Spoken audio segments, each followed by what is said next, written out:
On a chilly November morning, a royal procession leaves Buckingham Palace on a journey to Westminster. Her Majesty the Queen is on her way to open her Parliament. Following behind in another coach is one of the greatest symbols of her reign, the Imperial state crown.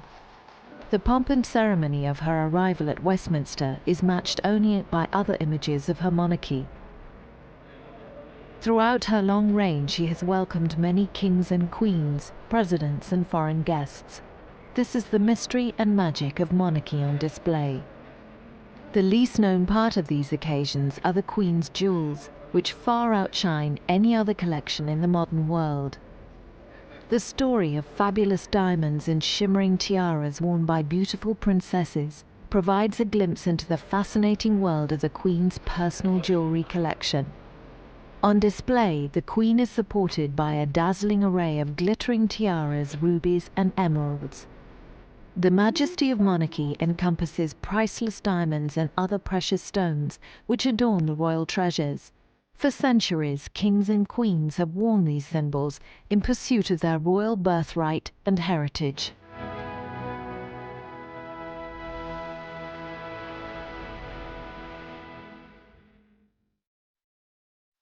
Centuries ago, when the St. Edward's crown was used for coronations, the jewels were hired in. Nowadays they are real, and when Prince Charles wears the crown for his coronation, it'll be a heavy moment, as it weighs nearly 4 pounds. Made of gold, it contains 444 precious stones, and when Prince Charles's grandfather was crowned, the king's family assembled wearing an array of many crowns. These are symbols of monarchy. They are to be worn and to be seen that they are symbols of monarchy. In 1937, Queen Elizabeth wore her crown, which contained the legendary Koh-i-Noor diamond. In 1902, the wife of King Edward VII, Queen Alexandra, had a crown which contained the Koh-i-Noor diamond. The Queen Consort's crown today is set with diamonds which belong to Queen Victoria, but it's the legend of the Koh-i-Noor diamond which makes it so outstanding. At the coronation in 1902, the crown contained the Koh-i-Noor and 3,688 diamonds. Consort's crown at her husband's coronation.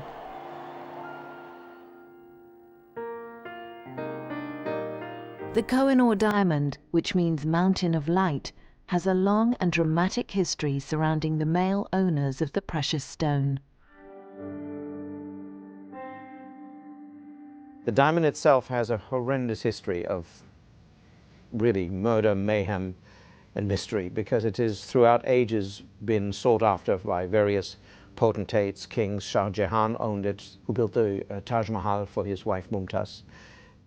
Nadia Shah ransacked New Delhi and took it back to Persia. Then it became part of the Afghan royal family, where brother blinded brother so he wouldn't see it. So in folklore there's been this myth that every male owner comes to a sticky end. So therefore, just to be on the safe side, it has always been worn by women. This diamond is the largest modern cut top colour diamond in the world. Its estimated value today is £50 million. It's one of the precious stones cut from the Cullinan diamond, which was a present to King Edward VII as a token of loyalty by the Transvaal people at the end of the Boer War. The raw diamond weighed a staggering 1.5 pounds. It was gifted to the nation by the government of Transvaal. It was found in 1905, cut up in 1907, and added after that to the crown jewels. To enhance its value, this immense diamond had to be carefully cut into as many pieces as possible. The cutting of it was given and entrusted to Joseph Ascher of Amsterdam, who was then probably the best diamond cutter in the world, to cut it into several large stones and then smaller ones. And he studied the stone for 3-4 months. And before he decided to cut it, of course, he invited the Dutch royal family, the English royal family, and various others. And then he struck the first blow. And of course, if he misjudged, it would have just shattered like a car windscreen. But as it didn't, it fell perfectly in 2 pieces, and apparently he painted after that.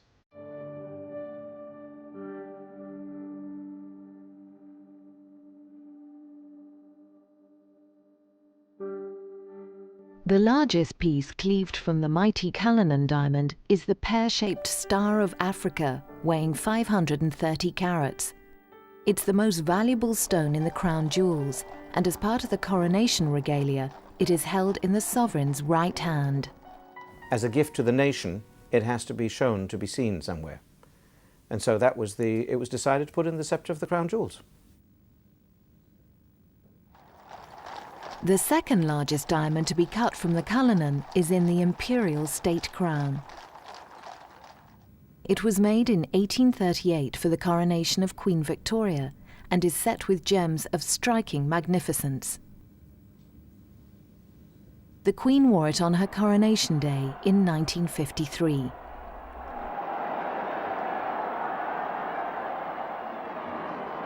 The Imperial state crown contains the Black Prince ruby brought back to England in 1367 and later added to the crown jewels by King Henry VIII.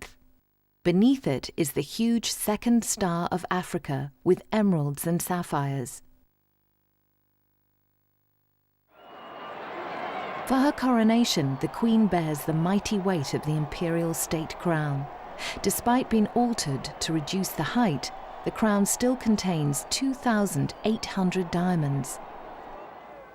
Every year, the Queen wears it for the state opening of Parliament. My Lord, pray be seated. It's been traditionally used throughout the centuries. The monarch has always opened Parliament. Since Victoria, the same crown in essence has been used. It's been modified, been renewed, but in essence the state crown has been the same for the last 150, 160 years. From her throne in the House of Lords, the Queen outlines her government's legislation. The third and fourth diamond to be cut from the Cullinan has traditionally been part of the Queen Consort's crown. Known as the Lesser Stars of Africa, the gems can be removed from the crown and worn separately. They were brought by King Edward VII, and to this day they are the Queen's personal property. In 1911, the Queen's grandmother, Queen Mary, wore them on her dress as a brooch. Their estimated value today is £12 million. In 1937, Queen Mary wore them pinned to the front of her dress, and Princess Margaret. The Queen often wears the Lesser Stars of Africa as a brooch, together with another stone cut from the Cullinan diamond, which she wears as a ring. One of the Queen's favourite jewels is the heart-shaped diamond brooch cut from the Cullinan. 2 more Cullinan diamonds were used to create another magnificent brooch. They were taken out of the crown jewels, and they are in royal possession because they always were personal pieces of the monarch. Collet diamond necklace and earrings. The estimated value today is £1.5 million. The Queen often wears the collet necklace to the state opening of Parliament. It was made in 1858, and the pendant stone is known as the Lahore diamond.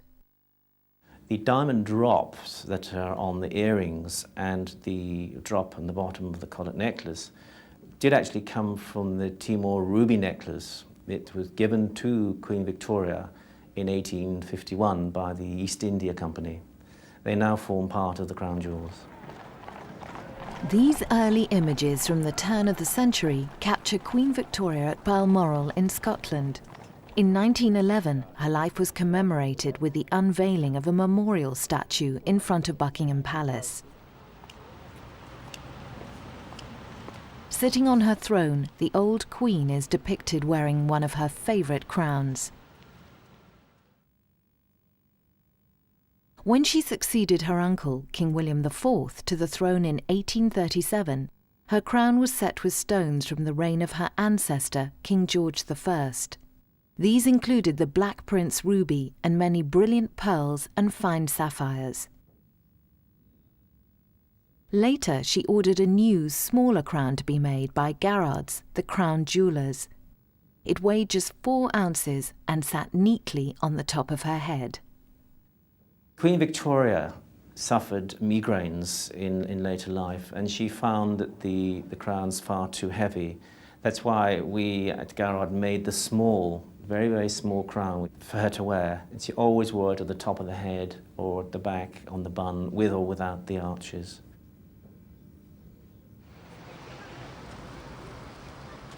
Her beautiful little diamond crown, made in 1870, became the trademark for her reign, made stronger by her marriage to Prince Albert of Saxe-Coburg-Gotha.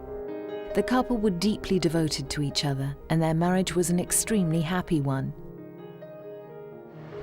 Sadly, when Albert died, the Queen was only 42, and for the rest of her life, she cherished his wedding present to her, a big sapphire brooch clasped by a dozen diamonds.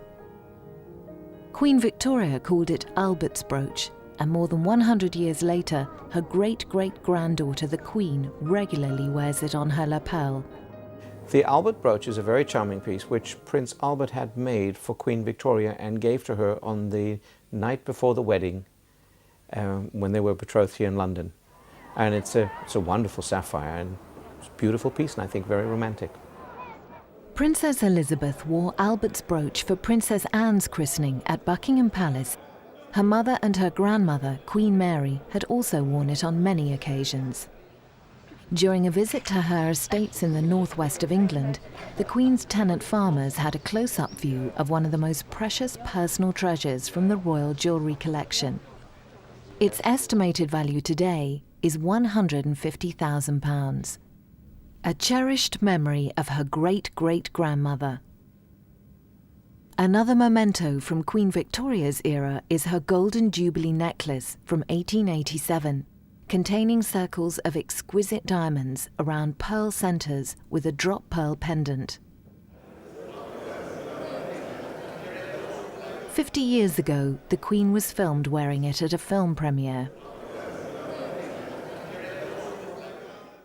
Queen Victoria's ancestor, King George IV, owned a diamond crown decorated with shamrocks, thistles, and rented gemstones.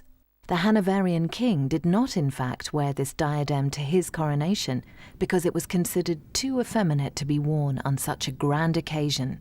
George IV's coronation, the new crown was made, and he was under strict orders from Parliament what he could have in his crown. So he then decided that he would have flower bouquets between the Maltese crosses. The flower bouquets represent England, Scotland, and Ireland. He didn't actually wear it for his coronation because it was considered to be too feminine. Originally, it would have been set with semi-precious stones that would have been hired from the jewellers for the coronation, because in those days they couldn't afford to have crowns and diadems set with real stones and keep them. So the jewellers came in and they were, all the jewels were hired and sent back afterwards. If the jewels were left in the crowns, the sovereign would have pawned them, hocked them to pay gambling debts, or, as turned out, mistresses in those days. As a precaution against theft, Queen Victoria soldered her jewels onto the Hanoverian diadem, and to this day, most of them are still in place. At the annual state opening of Parliament, the Queen arrives wearing the Hanoverian diadem. She wears it leaving Buckingham Palace, travelling in the coach to the House of Lords. She then walks up the grand staircase into the robing room where that crown, the diadem, is removed, and she then puts on the more important imperial state crown. On Princess Elizabeth's wedding day, two unforeseen things occurred. One was that the beautiful Hanoverian tiara, diamond tiara, actually the frame broke, which is a nightmare situation for anybody, but of course, unlike anybody, she did in fact have the court jeweller standing by, but in his workshop. And he had to be sent for double swift to come and mend the thing. And I think she was very, very nervous and had to be reassured by her mother. And also, she wanted to wear the double row, the famous double row of pearls, which had been given to her by her parents, by her father, I think in particular, on her wedding day. And they were on display with the rest of the royal presence, which was extremely awkward. So in a London which was paralysed with traffic problems, her newly appointed private secretary, John Colville, was dispatched across London to get this priceless pearls and somehow get them back to Buckingham Palace. But he couldn't get back. Once he'd actually persuaded them to give him the pearls, I imagine sharp words were spoken, he had to commandeer one of the royal limousines belonging to King Haakon of Norway to somehow get through and give them to the bride-to-be. On her wedding day in 1973, Princess Anne wore the Hanoverian fringe tiara which had been lent to her by her grandmother. It had adorned many royal heads since it was originally set in diamonds more than 150 years ago.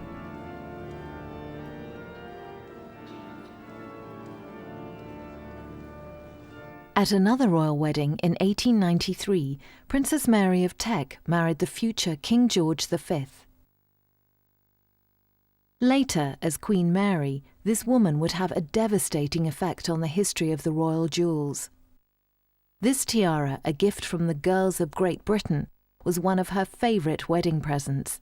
Bought for £5,000, its estimated value today is £500,000. Light on the head, it's easy to wear. Inherited from her grandmother, the Queen uses it constantly on official occasions.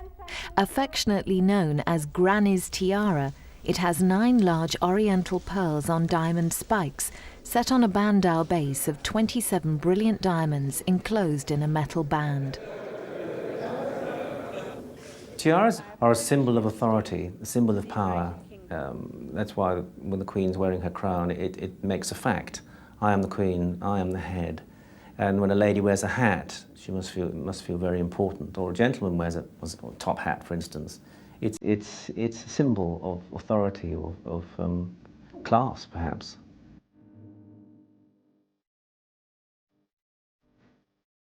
Queen Mary's obsession with the family jewels reflect in the images of the monarchy in recent times.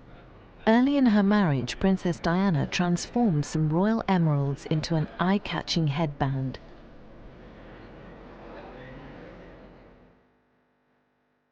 The emeralds belonged to Queen Mary, who left them to her granddaughter, the Queen. Known as the Cambridge Emeralds, their history is an intriguing one. Queen Mary's mother, the Duchess of Cambridge, and her husband Adolphus acquired them in Germany in a rather unusual way. They went to Frankfurt on a tour, and there was a lottery for a charity. And the Duchess of Cambridge decided that, yes, she would buy some tickets, and actually won, and was presented with this brown box full of these emeralds. The Duchess of Cambridge gave the globular green cabochon gems to her son Frank, who gave them to his mistress. When he died suddenly, his sister Mary wasted no time in retrieving them. He was a real ne'er-do-well. He was a great gambler, you know, he had a bit of this Irish blarney in him, and he showered jewels on his mistress, and Queen Mary, his sister, wasn't having any of that. He died rather suddenly, and she was horrified to find that the Cambridge emeralds, the family emeralds, had been given to his Irish mistress. Off she went, can't you just imagine, her tiara on her head, the grand Queen Mary, and she got those emeralds back. Years later, the Queen wears the Cambridge emeralds suspended in a very valuable Russian tiara, her guests unaware of the history attached to the contents of her headgear. Of the Africa 95 festival. Princess Diana proved that she was not a prisoner of the past, transforming her emeralds into a necklace and earrings. Again, Diana was very inventive, very original in the way she used these beautiful emeralds. Historic stones, and she had great courage. She wasn't in awe of them, and she took the Cambridge emeralds and turned them into, again, a choker, quite a fairly narrow choker, which she also wore again as a bandeau, very 20th style.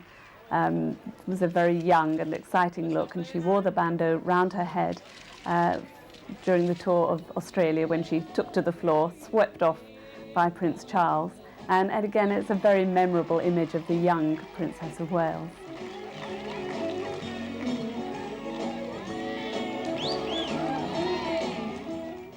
In 1911, King George and Queen Mary were crowned Emperor and Empress of India. The Queen was showered with gifts of Indian jewels, which she mixed with the Cambridge emeralds to create a parure worth £2 million at today's prices. For the occasion, a crown was specially made for the king. It contained a fabulous array of remarkably fine emeralds, sapphires, rubies, and over 6,000 diamonds sent from India. The imperial crown was created specially for the Delhi Durbar. In 1911, George V was the first and only British monarch that actually was crowned Emperor of India in November 1911. And it was just the most amazing event of the day. And so therefore a new crown had to be made, because the crowns of England may never leave the shore of this country by Act of Parliament. So therefore we have a new crown. Can you imagine one of those Indian celebrations when people arrive in elephants on howdahs? When I say people, I mean Maharaja kind of people. And when there's somebody fanning you from behind on this hot day and you're sitting under some extraordinary throne, probably the throne itself is studded with jewels. This is what Queen Mary and King George V went through at the beginning of their reign, when India was the most important part of the future Commonwealth. And the Maharajas came up to them carrying these incredible jewels as presents. Queen Mary received emeralds in her own right from the Indian people, and she had those made up into fantastic jewels. She mixed them with the Cambridge emeralds to make different parure. Diana was given one of the emerald sets, and Prince Charles bought her an Art Deco emerald and diamond bracelet to go with it. Like so much he didn't know about his young wife, he didn't know she didn't like emeralds. Elsewhere, a whiff of the Cambridge emeralds is in the air. Pinned to the Queen's lapel is an emerald brooch surrounded by 2 circles of diamonds. Off-duty and on, the Queen wears a Duchess of Cambridge brooch with 14 cut diamonds. At the turn of the century, the Russian royal family was very interwoven with its British counterparts. Tsar Nicholas II was married to Queen Victoria's granddaughter Alex, and the young Tsar Nicholas and King George were cousins. On holiday as young men, they spent many happy times together. During a trip in Russian waters in 1908, they were filmed aboard the royal yacht in the company of other members of their families. But the storm clouds of revolution were blowing, and with the murder of the Tsar and his family by the Bolsheviks in 1918, the royal relatives escaped to all corners of Europe. Grand Duchess Vladimir fled to Switzerland, carrying her jewels. Members of the Russian royal family who were down on their luck and had nothing but their jewels to support themselves sort of sold them privately. They weren't very practical people. The Grand Duchess Olga, she was a woman who'd never had to deal with money. And of course it seems like a godsend when Queen Mary comes along saying, let me sort it out for you. I know this jeweller, and of course I'd love to have them. And she took the pick of the Russian jewels. Whether she ever paid for them in full at the proper price is very doubtful, although I think a lot was given in kind to these exiled Russian relatives. They had grace and favour homes rather as some of the minor royals do today, so perhaps there was a trade-off there. But in real jewellery terms, Queen Mary did not pay the full whack. Among the jewels acquired by Queen Mary was Grand Duchess Vladimir's tiara. The Queen inherited it in 1951. And has worn it on many state occasions. Comprising of 15 interlaced diamond circles with an interchangeable swinging pearl in each, it's estimated to be worth £2 million at today's prices. Other Russian jewels bought by Queen Mary included a cabochon sapphire brooch surrounded by 2 rows of diamonds with a pearl drop hanging from a collet diamond. In 1929, Queen Mary purchased a diamond chain-linked choker necklace belonging to the Dowager Empress Marie of Russia. The downfall of the Russian royal family helped to fuel Queen Mary's obsession with jewels. Her passion for jewellery was unsurpassed, and she expressed herself through her mania for collecting. When she died in 1953, she handed down her jewels to her children and grandchildren. Her 4th son, George, the Duke of Kent, married Princess Marina, the granddaughter of Grand Duchess Vladimir. The Duke's family inherited a variety of valuable Russian jewels, including a spiky Russian tiara that Princess Michael of Kent inherited from her mother-in-law.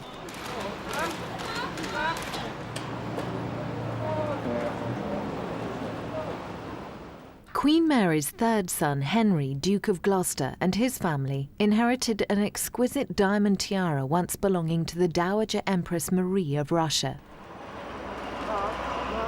The young Duchess of Gloucester wears it for official functions.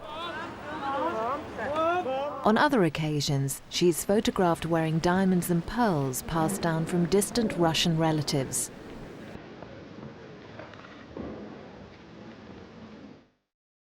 The Russian kokoshnik fringe tiara comprises of 61 platinum bars encrusted with 488 diamonds made in the shape of a peasant headdress. This was a present to Princess Alexandra from the Ladies of Society on her silver wedding anniversary in 1888. A similar one was worn by Alex, the Tsarina of Russia. Princess Alexandra is photographed wearing one for her wedding anniversary at Marlborough House.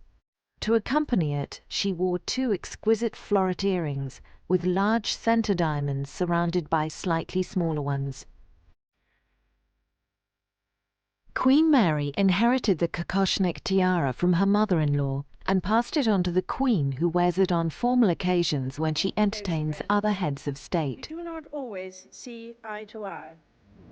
In 1995, the Queen's state visit to Russia posed the very delicate problem of what jewels she should wear, if any. How awkward that she was scheduled to visit the tombs of her royal cousins, the Tsars, for the first time, when thanks to her grandmother, Queen Mary, she had the pick of their best jewels at home in a vault.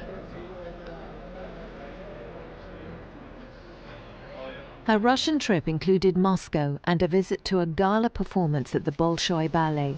During the stopover, it was a deliberate choice to wear the sapphire and diamond parure that she had received as a wedding present from her father, rather than choosing any of her inherited Russian jewels.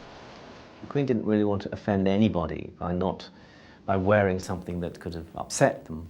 So the jewel collection was looked at very, very carefully. It's the same wherever she goes. And if she goes off to Canada, Australia, it's always nice to, on that occasion, to wear something that has been given from that country. But as the jewels had come from Russia under sort of slightly, perhaps, mysterious circumstances, the Queen didn't want to upset anybody, so she kept away completely from all the Russian jewels, and in fact wore the sapphire and diamonds at the Bolshoi Ballet. When I was actually there at the Bolshoi Theatre, when the Queen walked into the box, and it was a 10-minute standing ovation, and she could not believe that people were appreciating her in this way. She was absolutely overwhelmed. Inspired by the design of a Russian lover's bow knot tiara, Queen Mary had a similar one made. Comprising of 19 diamond arches, the oriental pearl drops hang from a diamond lover's bow knot with single diamonds and upright pearl spikes. The Queen inherited it from her grandmother and gave it to Princess Diana as a wedding present.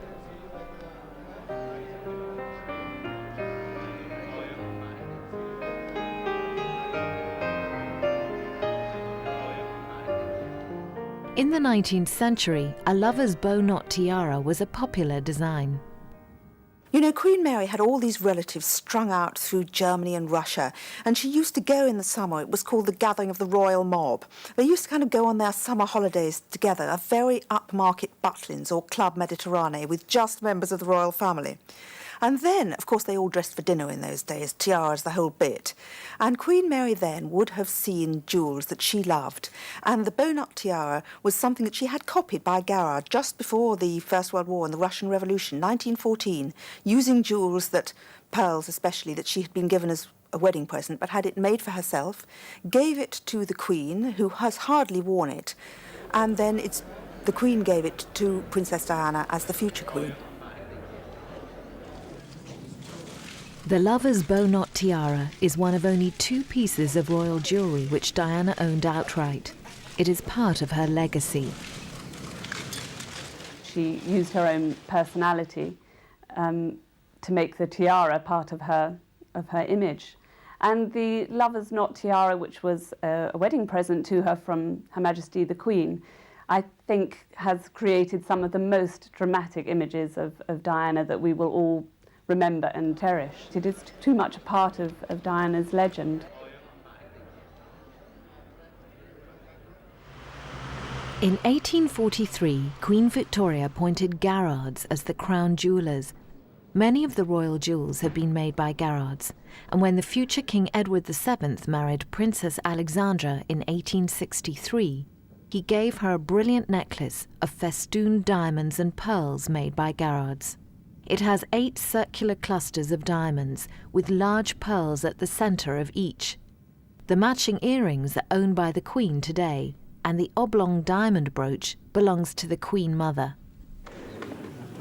Since the accession of her husband to the throne in 1936, Queen Elizabeth, the Queen Mother, has often worn Queen Alexandra's necklace. Here, at a film premiere 50 years ago, her elegant manner reflects the majesty of the occasion. The Queen personally pays Garrards to look after her personal collection of jewels. In their workshop, high-quality gems are delicately crafted into stunning jewellery worth thousands of pounds.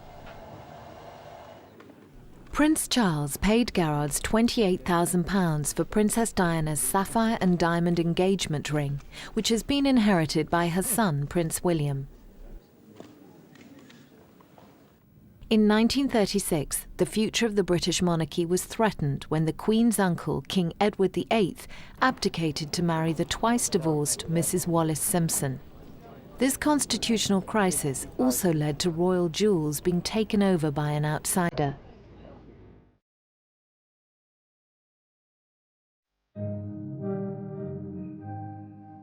From the start, Wallis Simpson received in her engagement ring a flawless stone which was half of one of the greatest emeralds in the world. King Edward had ordered the jeweller Cartier to make the ring, and as a regular customer was quoted a special price, £10,000, the equivalent of $500,000 today. Throughout his marriage, he celebrated their relationship by giving his wife numerous jewels to create a priceless collection. Most of the jewels she had were either bought for her by the besotted future Duke of Windsor, or otherwise they were made up from jewels that he had been given in India, that is, raw stones. But they weren't actually jewels that, say, Queen Victoria had worn.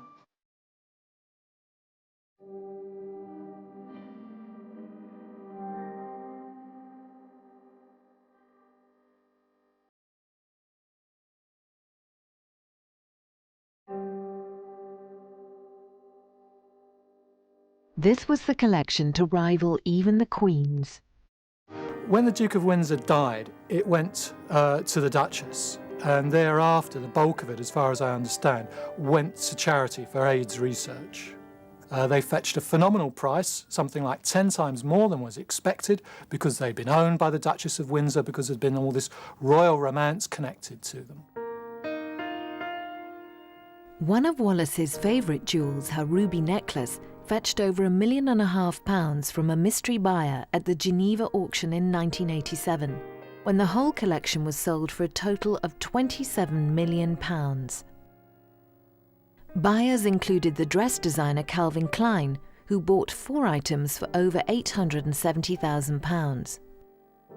Aaron Spelling, the TV producer of Dynasty, purchased a necklace for his wife, and Elizabeth Taylor bought the Prince of Wales diamond brooch for £350,000, now worth an estimated £1 million. The Duchess of Windsor's jewels, of course, were sold up for charity. Now, that's something that I don't think we'll be seeing for other members of the royal family. But some pieces did manage to sneak their way back into the royal family. You know, Princess Michael of Kent, who befriended the Duchess before she died, I think maybe she felt a little bit of an outsider, and therefore they've had something in common. And she received, as a gift, a pair of panther earrings, those famous Cartier earrings. And she wears them very occasionally, but not, I would imagine, in front of the Queen. One of the Queen Mother's favourite pieces of jewellery is a regal Indian tiara and necklace made by Garrards for Queen Victoria in 1853. It is from an Indian necklace. The tiara and necklace belong to the state and are technically on loan to the Queen Mother in the course of duty. But her daughter the Queen is quoted as saying, "Mummy will give them back one day."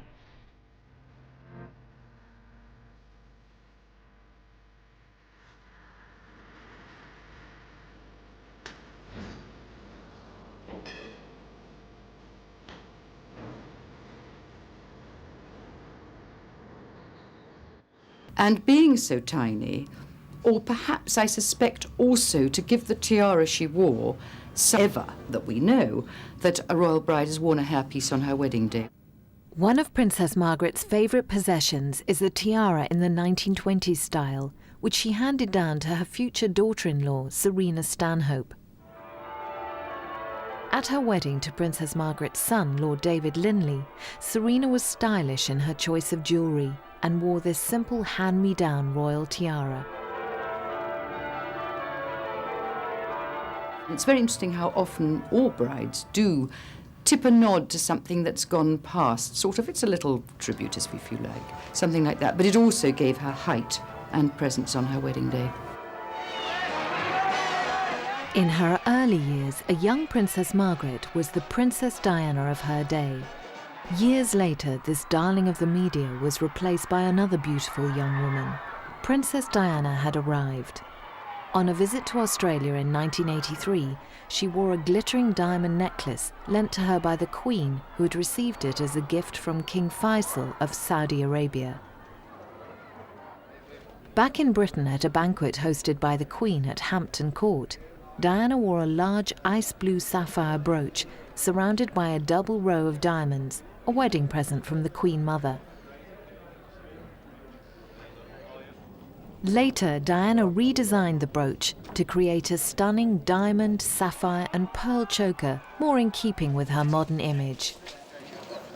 At the beginning, she wore that huge sapphire and diamond cluster in a rather conventional way, rather traditional way, and then The crown jewels of England belong to the state and are kept in the Tower of London. Their value is incalculable. They represent far more than gold and precious stones. They stand for hundreds of years of English history and have been used by kings and queens since the 17th century.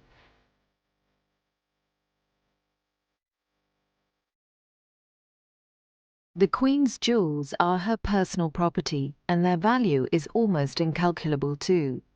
At today's prices, she would realise an estimated £45 million, not counting their historic provenance. At auction, maybe £300 million, using the yardstick of the Duchess of Windsor's jewellery auction in Paris. Since the days of Queen Victoria's empire and Queen Mary's mania for collecting royal jewels, the royal family has amassed one of the greatest fortunes in the world.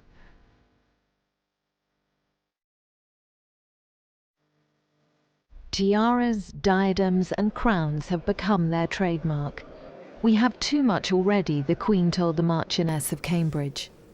Maybe she feels that her jewels, like other royal treasures, are something that she is guardian of while she is Queen, until they are passed on to the next generation of future royal brides.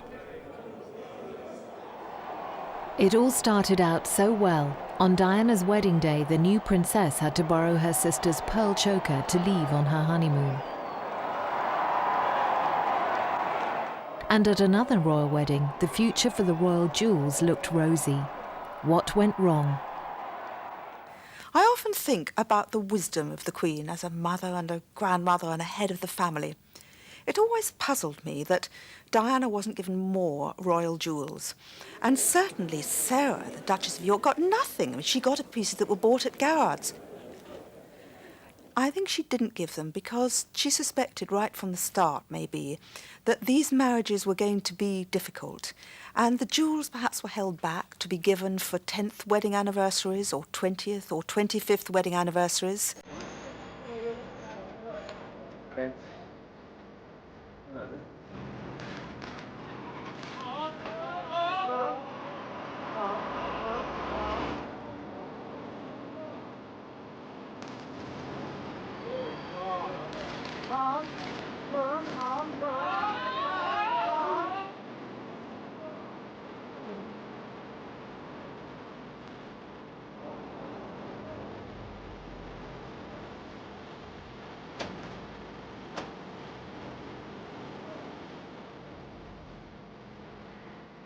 Today, more than ever, jewels spell majesty.